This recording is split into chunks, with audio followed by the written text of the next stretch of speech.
Hey folks, my name is Tyler. This is the first YouTube video I'm making for this channel.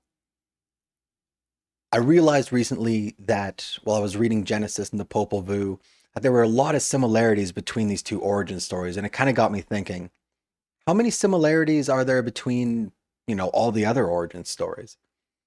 And after just doing a little bit of research, I realized that there's a ton. So what I wanted to do was bring everybody along with the ride and to just document all of this so that I could go back and look at it rather than just, reading a couple of books and sort of forgetting about it. I kind of need a new hobby. So I figured this is a great place to start. So before we really get into anything specific about creation myths and origin stories, we sort of have to delve into like what is a myth and what is a creation myth or an origin story. So myths generally refer to narratives or beliefs that are untrue or fanciful, right?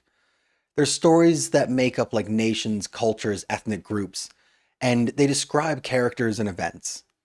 Oftentimes, these myths are contradictory to like our common sense and lived experience because they contain stories of like great feats, impossible strength, unrelenting endurance, or just magical abilities that we have never really seen in today's day and age. A lot of times these characters are like deities, demigods, titans, the children of gods, or they were created directly by God in order to perform some task. And, we often think of myths as being like stories from dead cultures, just old memories that kind of get retold as fanciful stories. But, myths can also be seen as like a sacred narrative, stories with power and significance, the stories that we use to give our lives meaning, and, even at times make suffering a lot more tolerable or even worthwhile, something honorable to go through, just as your ancestors did. And these myths are really stories that we use to construct the world, how we understand not only reality, but the other stories of our past or, history, if you'd prefer. It's interesting because memories are stories that we tell ourselves. Like you don't really have like a movie that plays back in your head of the exact events. You more have a way that you tell yourself what happened. And myths are essentially stories that never really died. They're these fundamental truths that are the way that we order chaos in our universe across like an entire culture. Because myths heavily rely on symbolism, they become a lot easier for us to like abstract these out into the future and apply them to our present day, which means myths are timeless.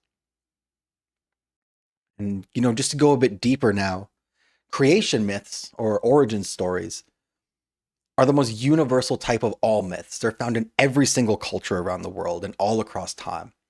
And it's where did we come from? Why did everything come into being in the way that it is now? And for a lot of cultures, what does it mean that things were created in this way? How is it significant to us specifically? And these are specifically not just stories of like, where did I come from or my family or my community, but rather myths about like, where did we all come from? Our greater nation and all of our people. In many ways, these provide cultures with a sense of significance and identity. We're the people who survived this, or we were created from this group of people. We survived the great, flood or cataclysm or, whatever it may be.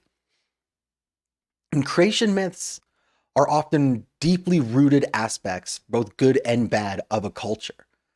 What are the dogmatic elements of any given culture? These things that they can't really be removed from society lest the society, or rather its culture, right, becomes kind of a perverted image of what it used to be, or like a distorted version of this original group. The original ideas have to be persistent for the culture to really retain what it is.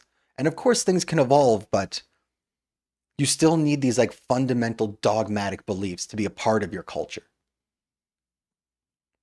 The Greek word cosmology stems from the word cosmos, which is order, and genesis, which is birth.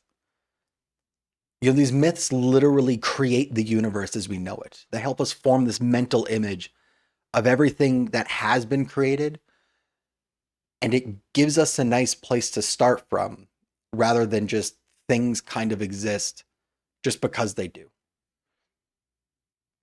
And it's interesting to note, as far as I know, I haven't, I'm going to bring you along for the ride and we'll figure this out later, but every creation myth puts their own culture and their own people at the center of the creation story. Even if there were people before, say, like a great cataclysm, they're still in the same place, generally. And again, we'll find more about this in the future. This is just from the bit of research that I've done. So that's the very beginning.